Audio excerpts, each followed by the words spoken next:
Tuhan, saudara sekalian, kembali saat sore hari ini kita akan bersama-sama untuk merenungkan firman daripada Tuhan. Ayat-ayat yang kita akan renungkan, kita akan membuka dan membaca dari kitab Mazmur yang ke-46, dari ayat yang pertama hingga ayatnya yang ke-12. Kitab Mazmur yang ke-46, mulai ayat yang pertama sampai ayat yang ke-12. Kita akan baca silih berganti. Yang ganjil pria yang membaca, yang genap wanita yang membaca.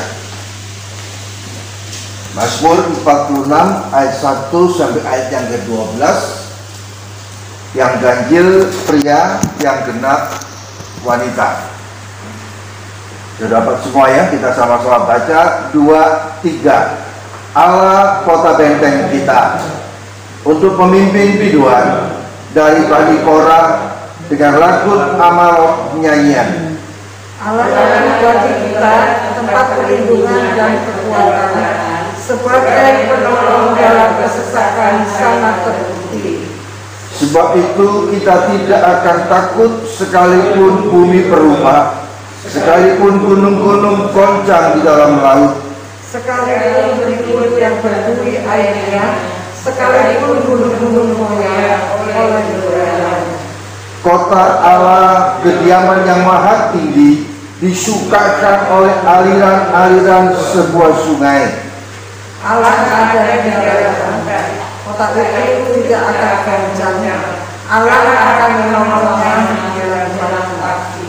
Bangsa-bangsa ribut, kerajaan-kerajaan goncang. Ia memperdengarkan suaranya dan bumi pun hancur.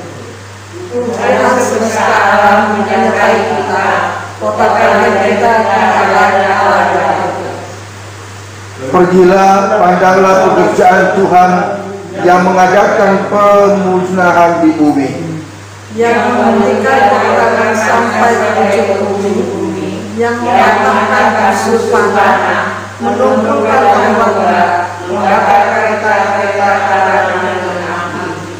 Diamlah dan ketahuilah bahwa Akulah Allah, Aku ditinggikan di antara bangsa-bangsa, ditinggikan di bumi. Tuhan semesta alam menyertai kita, kota kelahiran kita Allah Yakub. Puji Tuhan. Saudara sekalian, ayat-ayat yang kita bacakan pada saat sore hari ini, kita akan bersama-sama merenungkan dari ayat yang ke-8 dan ayatnya yang ke-12. Saya akan baca di situ, dikatakan, Tuhan semesta alam akan menyertai kita, kota benteng kita ialah Allah Yakub. Ayat yang ke-12, Tuhan semesta alam menyertai kita, kota benteng kita ialah Allah Yakub. Sama nggak kira-kira ayat 8 dan ayat 12? Persis ya, kata demi kata ya. Berarti kalau kita perhatikan sampai diulang 2 kali di dalam kitab Mazmur yang ke-46, berarti merupakan satu pernyataan yang tidak dapat dibantah. Tidak dapat dibantah.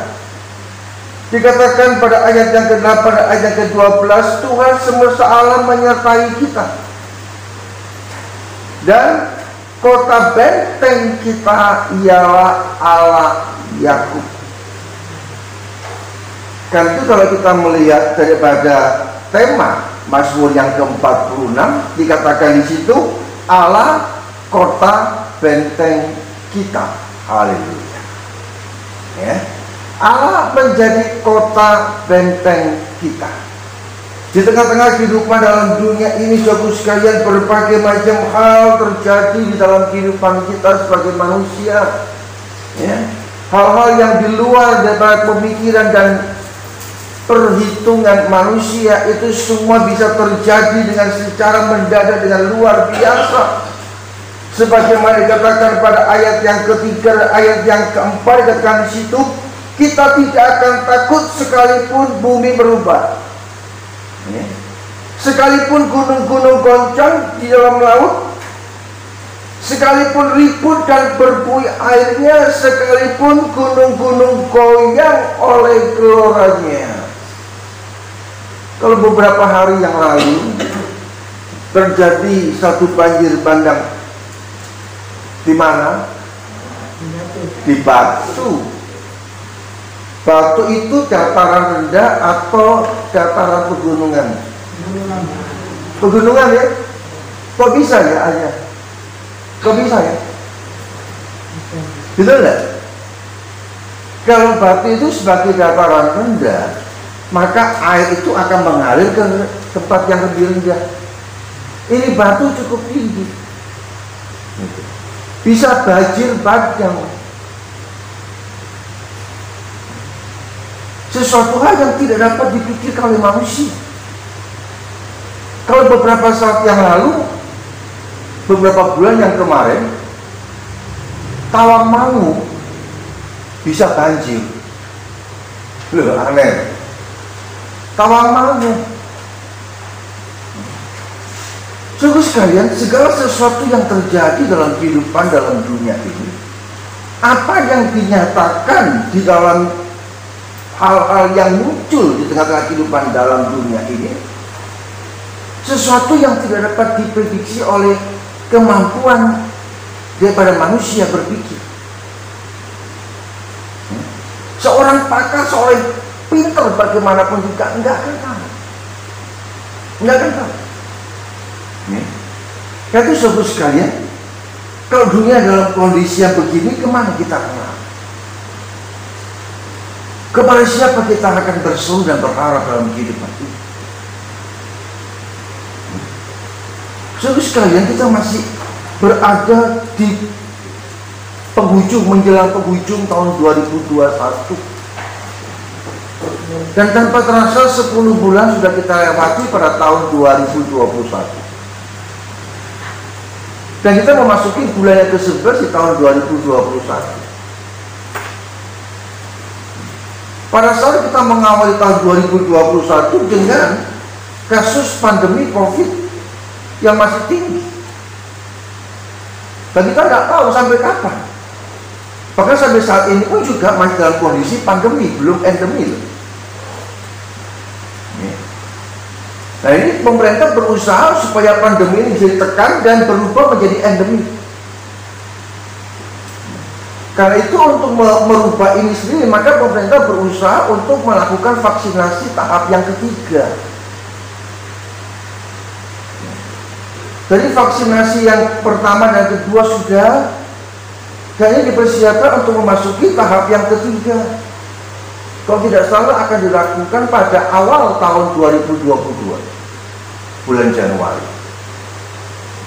Dan kita nggak tahu apa yang akan terjadi.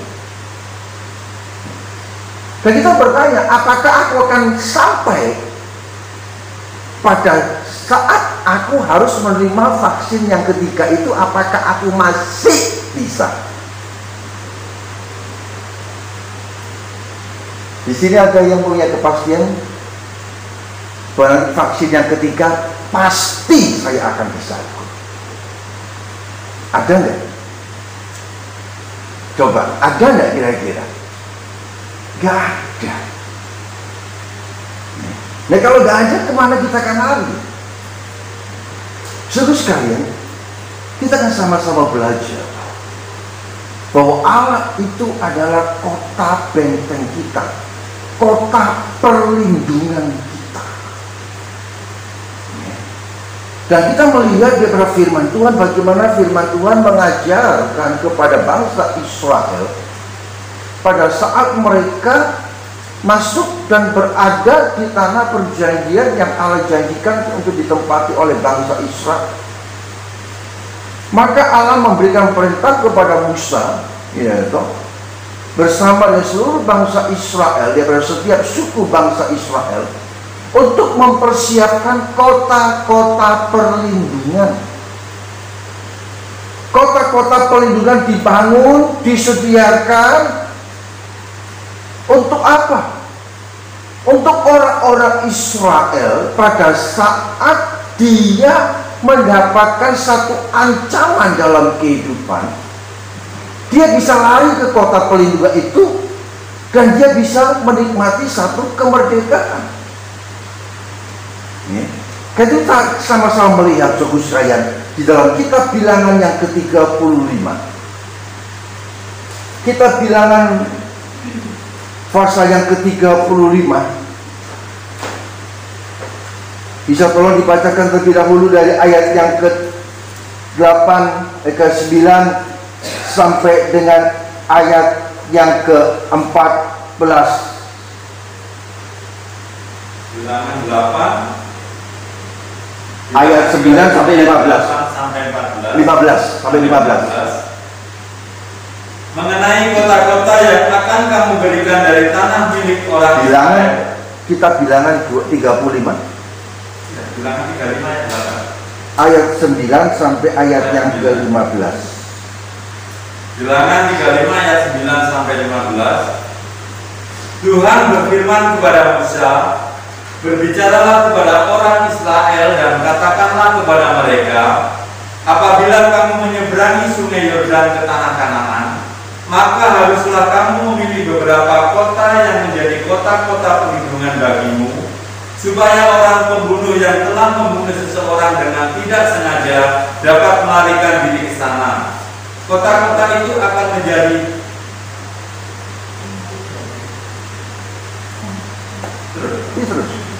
Kota-kota itu akan menjadi tempat perlindungan bagimu terhadap penuntut balas, supaya pembunuh jangan mati sebelum ia dihadapkan kepada rapat umat untuk diadili.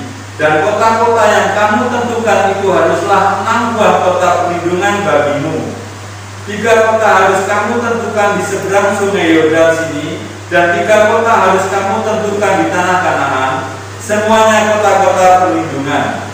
Ke-6 kota itu haruslah menjadi tempat perlindungan bagi orang Israel dan bagi orang asing dan pendatang di tengah-tengahmu, supaya setiap orang yang telah membunuh seseorang dengan tidak sengaja dapat melarikan diri ke sana. Ya, perhatikan di sini. Dari ayat yang ke-9 sampai ayat yang ke-15, kota-kota perlindungan itu disediakan.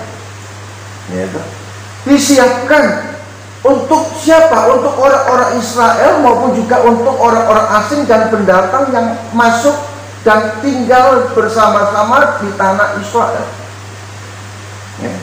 Kalau mereka mendapatkan satu ancaman di mana mereka itu tidak berbuat salah, ya, tapi mereka mendapatkan satu ancaman akan dibunuh, akan dihabisi, maka mereka bisa lari masuk ke kota perlindungan itu. Dan begitu mereka masuk dalam kota perlindungan, maka siapapun juga tidak bisa untuk menuntut dan membunuh dia. Ini bagi mereka yang tidak sengaja berbuat. Ya. Artinya mungkin mereka ada sesuatu yang mereka lakukan sehingga timbul ancaman dalam hidup mereka. Tapi kan tidak sengaja. Perbuatan yang tidak sengaja yang mereka lakukan, sehingga dituntut. Nah, untuk mempertahankan akan kebenaran yang dilakukan dalam hidupnya, bahwa dia betul-betul tidak sengaja melakukan itu, maka dia lari keluar dari kota di mana dia tinggal, lari ke kota tempat yang ditentukan sebagai kota perlindungan. Sampai kapan? Sampai sidang tua-tua kota bersama dengan imam besar untuk menentukan apa yang harus diterima oleh orang tersebut. Kalau kita memperhatikan mulai ayat yang ke-16 sampai dengan ayatnya yang ke-21, kalau mereka itu berbuat kejahatan yang disengaja, mereka membunuh saudaranya dengan sengaja, dikatakan bahwa ada benda besi di tangan mereka dan memukul, dan ada korban dan dia harus dibunuh. Dan ada benda yang di tangannya berupa batu atau berupa kayu, ataupun ada rasa kebencian.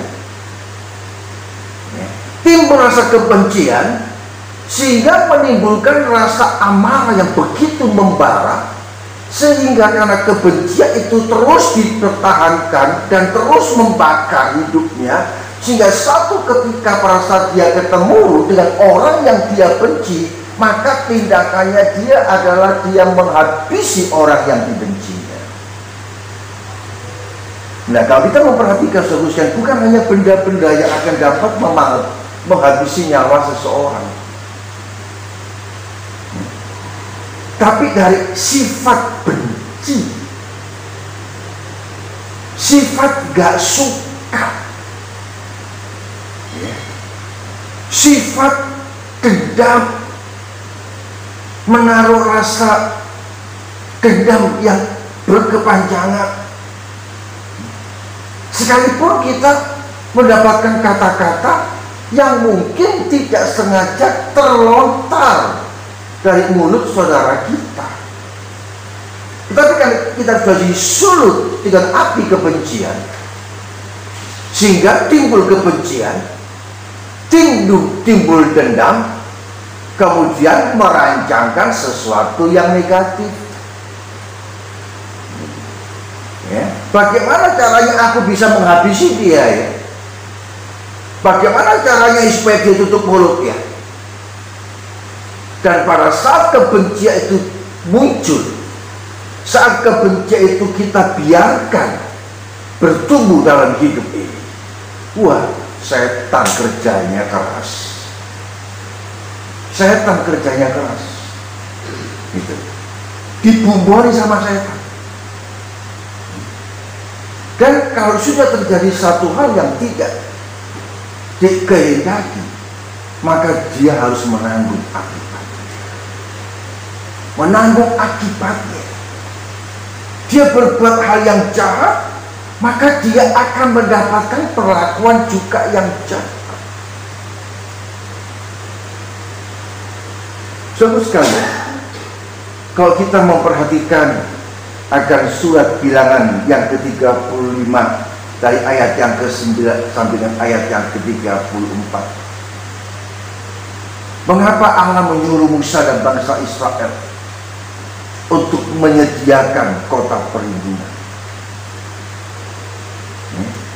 Yaitu untuk orang-orang Israel sebelum mendapatkan vonis dari imam besar, dinyatakan dia salah atau dia tidak salah, karena dia merasa terancam jiwanya, dia lari masuk ke dalam kota perlindungan itu, dan tidak ada seorang pun yang berhak untuk menghabisi. Dan seterusnya kita lihat pada saat keputusan daripada imam besar bahwa orang tersebut harus berada di dalam kota perlindungan, maka orang tersebut tidak boleh keluar. Tidak boleh keluar dari kota perlindungan sampai imam besar yang mengadili orang tersebut mati.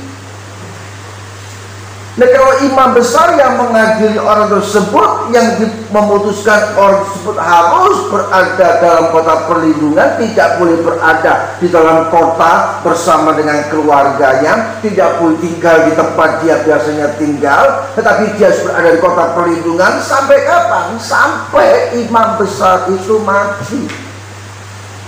Setelah imam besar itu mati, baru dia bisa bebas untuk kembali ke kotanya dan tinggal bersama dengan keluarga. Bisa dengan bebas. Tetapi selama berada di kota perlindungan, firman Tuhan pun juga memberikan satu peringatan yang sangat luar biasa. Kalau dibacakan dari ayatnya yang ke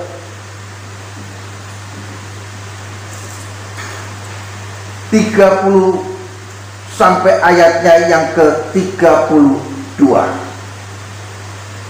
Ayat 30 sampai 32. Setiap orang yang telah membunuh seseorang haruslah dibunuh sebagai pembunuh menurut keterangan saksi-saksi.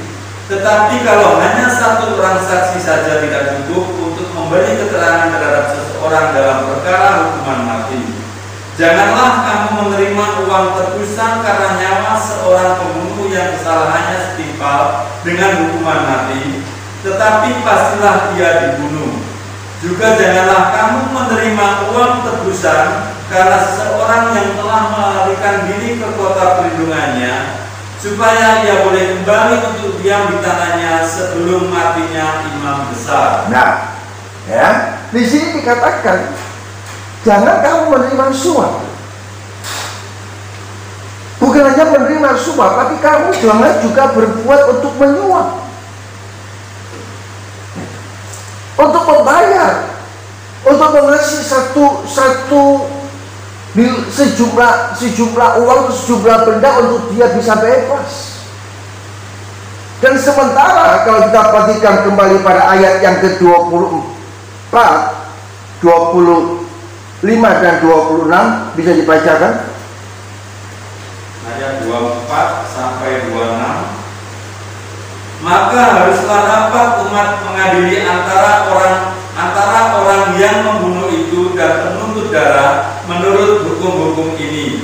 Dan haruslah rapat umat membebaskan pembunuh dari tangan penuntut darah. Dan haruslah rapat umat mengembalikan dia ke kota perlindungan, ke tempat ia telah melarikan diri. Disitulah ia harus tinggal sampai matinya imam besar yang telah diurapi dengan minyak yang kudus. Terus, tetapi jika terjadi bahwa pembunuh itu keluar dari batas kota perlindungan tempat ia melarikan diri, terus 27, dan penuntut darah mendapat dia di luar batas kota perlindungannya, dan penuntut darah membunuh pembunuh itu, maka tidaklah ia berhutang darah. 28. Sebab pembunuh itu wajib tinggal di kota perlindungan sampai matinya imam besar. Tetapi sesudah matinya imam besar, bolehlah pembunuh itu kembali ke tanah kepunyaannya sendiri. Nah, kita balik dari sini. Jadi keputusan yang diputuskan bahwa orang tersebut harus berada di kota perlindungan, tidak boleh keluar. Dan kalau dia keluar, kemudian ketemu dengan musuhnya, dan musuhnya itu tidak bisa menerima dia, maka musuh itu memburu dia. Maka musuhnya yang memburu dia itu tidak salah. Yang salah siapa? Yang salah ya dia. Kenapa kok keluar dari kota perlindungan? Kamu kan sudah mendapatkan keputusan untuk tetap tinggal di kota perlindungan, jangan keluar. Sampai kapan? Sampai matinya imam besar yang mengadili, yang memutuskan hukuman itu. Gitu. Berarti orang ini berada di tempat yang terisolir, karantina. Kita mengerti saudara-saudara kita yang kena COVID-19 harus menjalani karantina. Menjalani karantina itu paling gak enak. Gak enak. Serba terbatas semuanya. Untuk berkomunikasi pun terbatas, dan untuk kegiatan-kegiatan pun juga terbatas, cuma dalam ruang lingkup tersebut aja. Saudara sekalian, ini terjadi bagi orang-orang Israel pada saat dia dituduh dan dia mendapatkan ancaman, maka dia tidak bisa tinggal di kota itu. Dia lari ke kota perlindungan untuk mendapatkan perlindungan, untuk mendapatkan haknya sepenuh. bahwa dia tidak perlu untuk dihukum mati. Cukup untuk dia berada di kota itu dan tidak boleh keluar. Dan kalau dia paksakan dia keluar dan kemudian dia membayar, dia kasih uang kepada orang-orang yang menjaga kota Perlimba itu, kepada imam-imam yang memutuskan pengadilan kepada mereka, maka begitu kalau di tengah jalan dia dibunuh sama musuhnya, ya tidak ditutup musuhnya. Dan dikatakan tidak bisa menerima suap dan jangan engkau memberi suap. Karena apa? Karena kasus ini harus tetap dijaga kekudusan daripada seluruh daripada negara Israel. Bisa dibacakan itu ayatnya pada ayat yang ke-33 dan 34. Ayat 33 dan 34. Jadi janganlah kamu mencemarkan negeri tempat tinggalmu, sebab darah itulah yang mencemarkan negeri itu. Maka bagi negeri itu tidak dapat diadakan pendamaian oleh karena darah yang tertumpah di sana, kecuali dengan darah orang yang telah menumpahkannya. Maka janganlah najiskan negeri tempat kedudukanmu yang di tengah-tengahnya aku diam, sebab aku Tuhan diam di tengah-tengah orang Israel. Ya, jangan engkau menajiskan tempat di mana aku Allah itu juga tinggal di tengah-tengah umat Israel. Jangan sampai ada satu noda. Karena apa?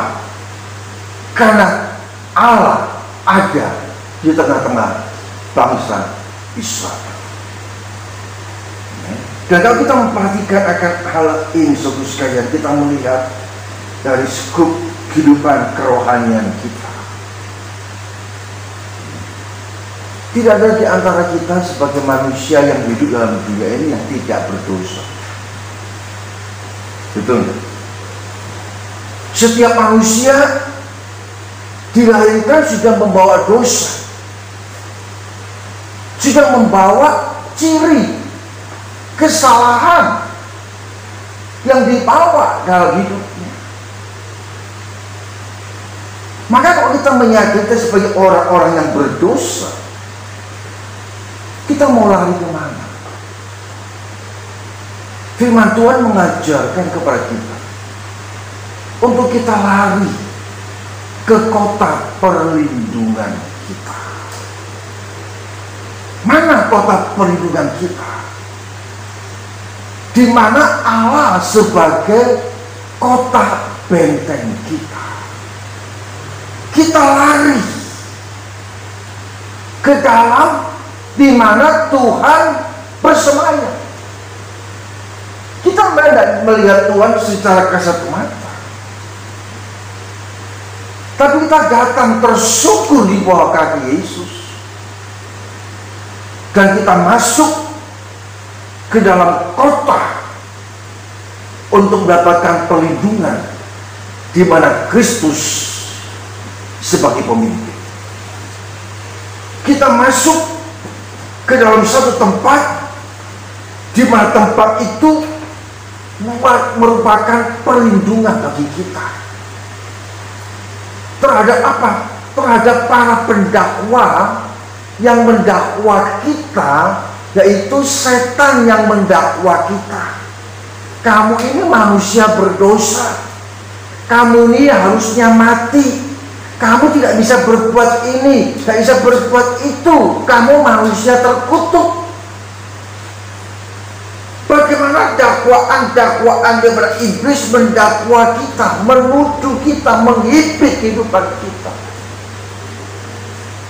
sehingga jiwa kita, roh kita merasa tertekan. Karena apa? Karena himpitan persoalan yang ada. Maka kita tidak bisa lari ke tempat yang lain. Kita lari kemana? Ke kota perlindungan kita, di mana Allah yang bertata. Allah yang menguasai kita lari kemana? Dikatakan dalam kitab Ibrani pasal yang ke-6, lari kemana? Masuk ke dalam kerajaan yang tidak tergoncangkan oleh apapun juga. Setempat yang tidak akan dapat digoncangkan, setempat yang tetap. Dikatakan dalam kitab Ibrani pasal yang ke-4 juga dikatakan di situ bahwa kita sedang menantikan Yerusalem yang baru. Bukan Yerusalem yang ada saat ini, Yerusalem baru. Yerusalem baru di mana kita masuk dalam Yerusalem baru, di mana Kristus sebagai pemimpin daripada kota Yerusalem baru itu sendiri. Kita semua itu kesadaran ini seterusnya.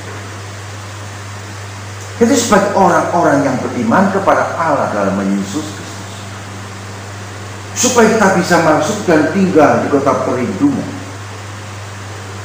kita harus mengadakan satu pengakuan yang tulus kepada Tuhan. Sebagaimana yang dikatakan dalam firman Tuhan, Yesus memberikan satu contoh yang sangat luar biasa, di mana ada dua orang masuk ke dalam bait Allah untuk berdoa. Sementara orang yang satu berdoa dan dia berkata dalam doanya, Tuhan, aku nggak sama dengan dia ya. Aku tidak menghina orang, aku tidak menyakiti orang, aku tidak berbuat tipu, aku tidak ini, tidak itu, aku bahkan melakukan perbuatanku yang baik, aku membayar persepuluhanku. Dengan bangga, Tuhan, ini aku tuh. Sementara yang satunya berdoa kepada Tuhan dalam rumah Tuhan dengan apa? Dengan mendudukan diri dan dia memukul dada dan berkata, Tuhan, ampuni aku, orang yang berdosa. Ampuni aku, Tuhan, orang yang berdosa. Ada satu pengakuan yang tulus, dengan tidak menghakimi kepada orang lain. Di dalam kita datang ke dalam rumah Tuhan, kita masuk dalam kota perlindungan Allah, kita masuk dalam pengakuan yang tulus kepada Allah. Kalau sebentar kita akan menikmati persekutuan dalam perjamuan kudus, mari kita membereskan kesalahan kita pribadi lepas pribadi dengan Allah, sehingga benar-benar saat kita menikmati persekutuan dalam perjamuan kudus, kita menikmati bagaimana Tuhan Engkau luar biasa. Sebagaimana yang dilakukan oleh Adonia, anak daripada Raja Daud, yang ingin untuk menjadi seorang raja menggantikan Raja Daud. Sementara Raja Daud sebelum dia meninggal, pada masa tuanya Daud berkata bahwa Salomo yang akan meneruskan takhta kepemimpinannya di bangsa Israel. Maka Adonia merasa bahwa dia sebagai kakak daripada Salomo, maka dia mengumpulkan orang-orang dekat daripada Raja Daud dan kemudian mengangkat dirinya untuk menjadi Raja Israel.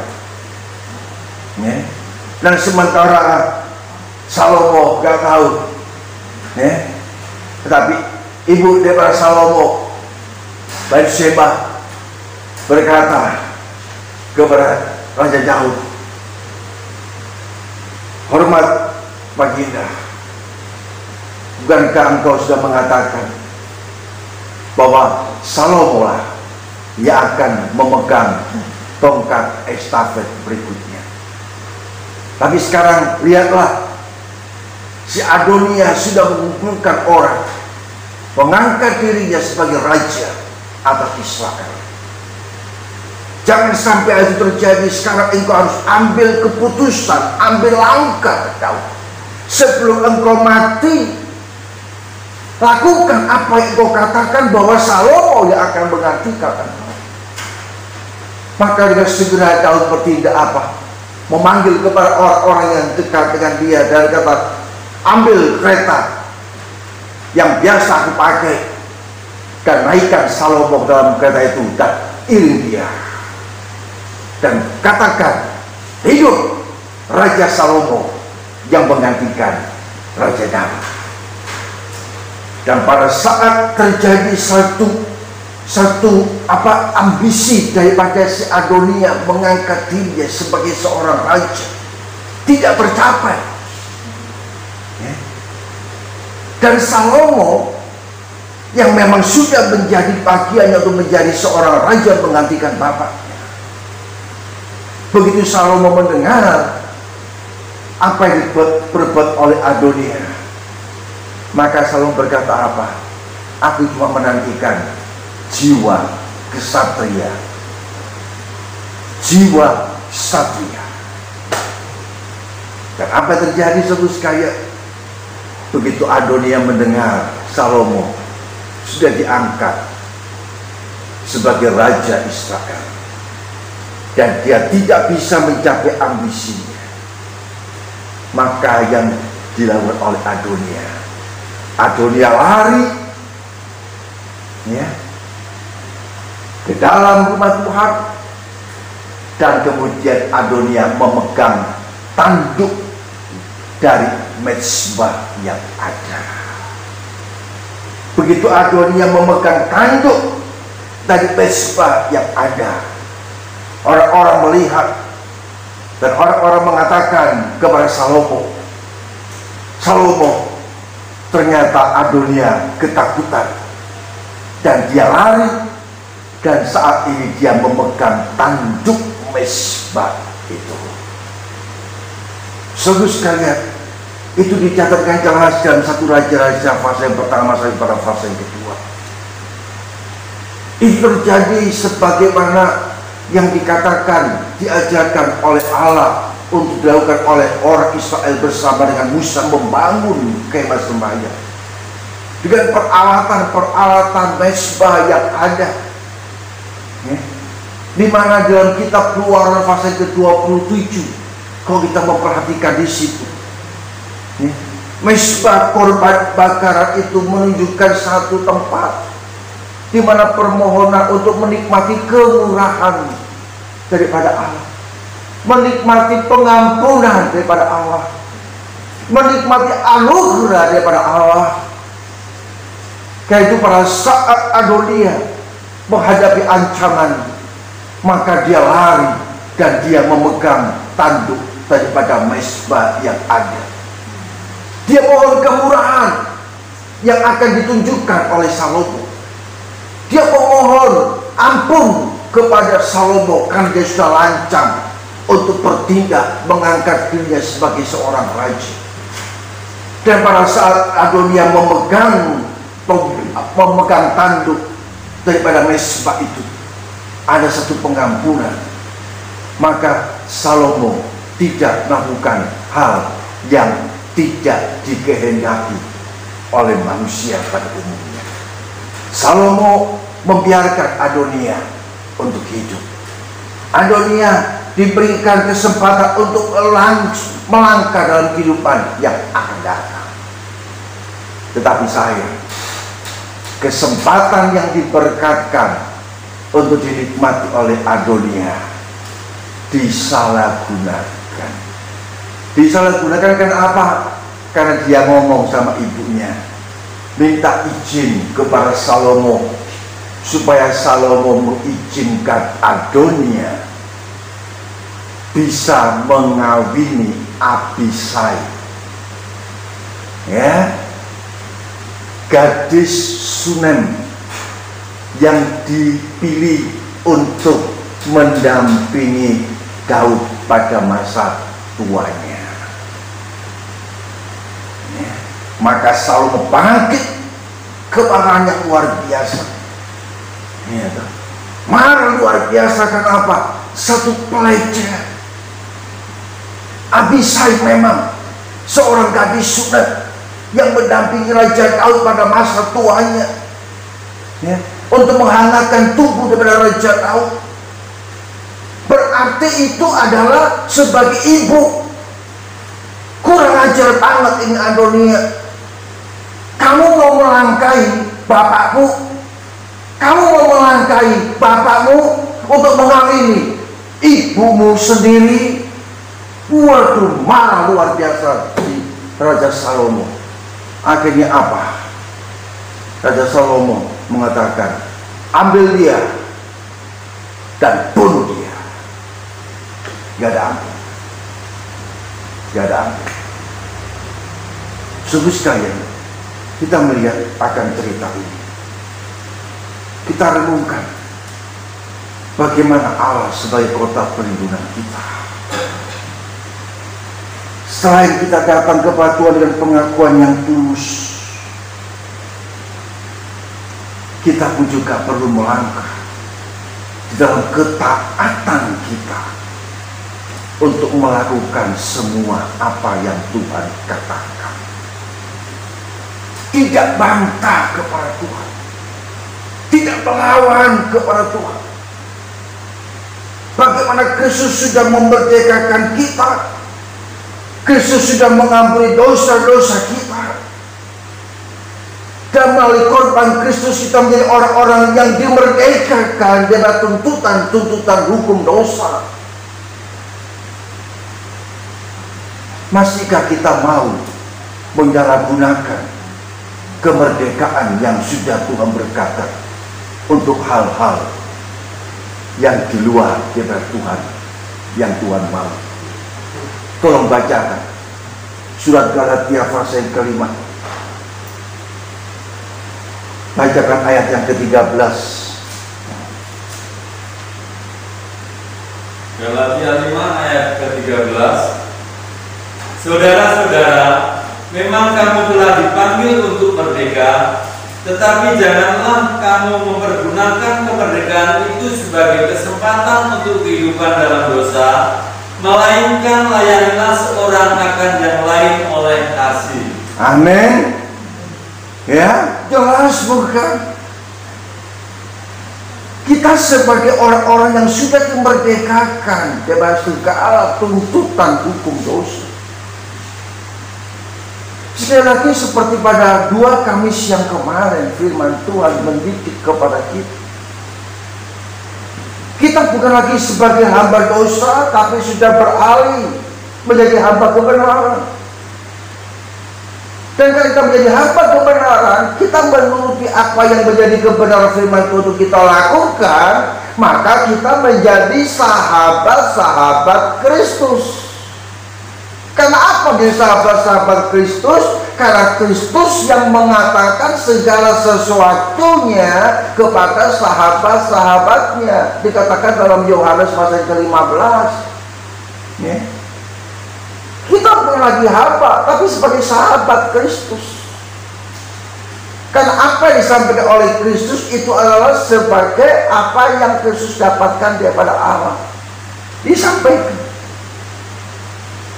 Dan sebagai sahabat Kristus menerima apa yang Yesus katakan, menerima akan keberadaan Kristus dengan segala sesuatu yang ada, dengan hati yang tulus dan tetap taat melakukan kebenaran, maka guys, sahabat kita diangkat menjadi saudara Kristus. Haleluya. Dan saat kita menjadi saudara Kristus, kita akan tinggal bersama-sama di tempat di mana Kristus berada. Di mana Kristus berada? Yerusalem baru. Haleluya. Ya, ada di kota yang baru, yaitu di kota Yerusalem baru. Dan dikatakan dalam kitab Ibrani sekali lagi pasal yang ke-6, Yerusalem baru sebagai satu tempat kerajaan yang tidak tergoncangkan oleh apapun juga. Bisa dibacakan deh Ibrani pasal yang ke-6. Ibrani pasal yang ke-6.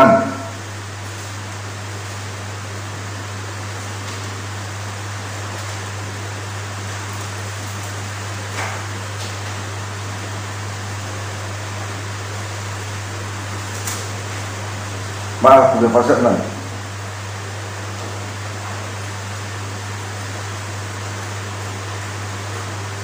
Ibrani pasal 11 maksud saya. Tolong bacakan ayat yang ke-16. Ibrani 11 ayat 16.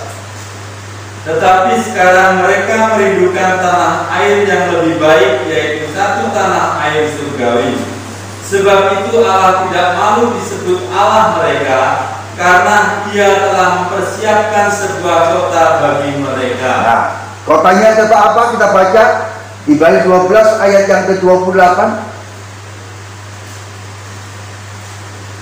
Ibrani 12 ayat 28. Jadi karena kita menerima kerajaan yang tidak tergoncangkan, marilah kita mengucap syukur dan beribadah kepada Allah menurut cara yang berkenan kepadanya dengan hormat dan takut. Amin. Ya, satu kota yang sudah dipersiapkan oleh Allah. Di mana? Di kerajaan yang tidak tergoncang. Dan kalau kita ingin untuk bisa menikmati akan hal itu dalam kehidupan kita, dalam kemuliaan Allah yang kekal, maka yang perlu untuk kita lakukan dalam kehidupan kita sebagai orang-orang yang beriman kepada Tuhan, sekali lagi, adakan pengakuan yang tulus kepada Allah akan segala kelemahan kekurangan kita.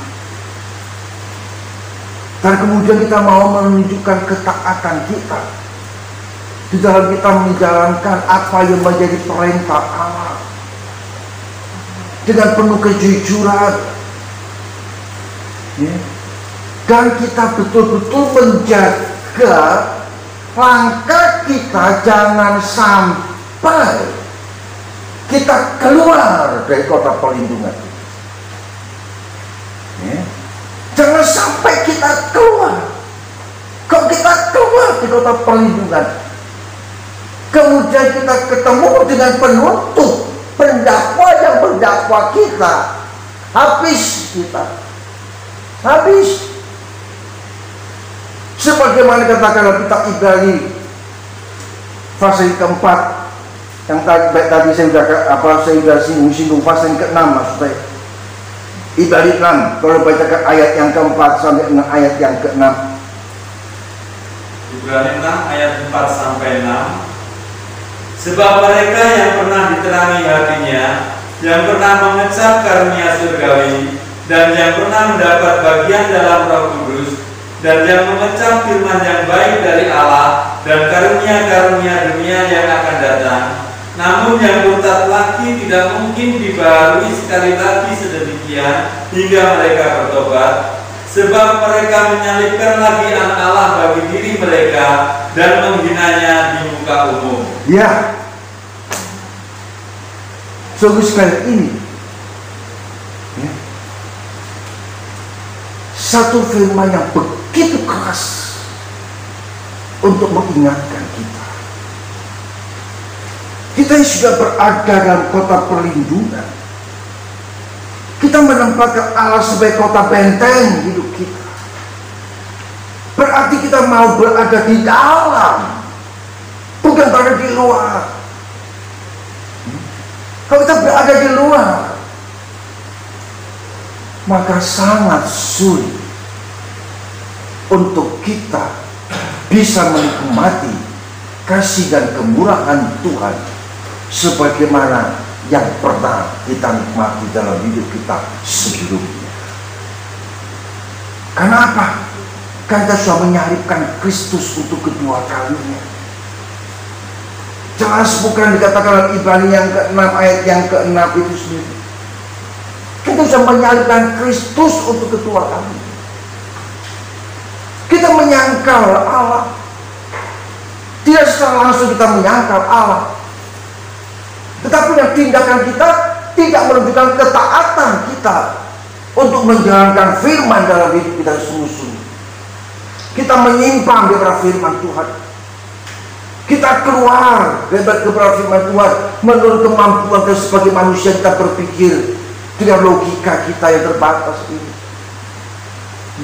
Kita mengandalkan waktu aku punya kemampuan, aku punya keahlian, aku punya kesanggupan. Mengandalkan kepada kekuatan kita. Saudara sekalian, kita akan terjebak. Karena itu kita sebagai anak-anak Tuhan,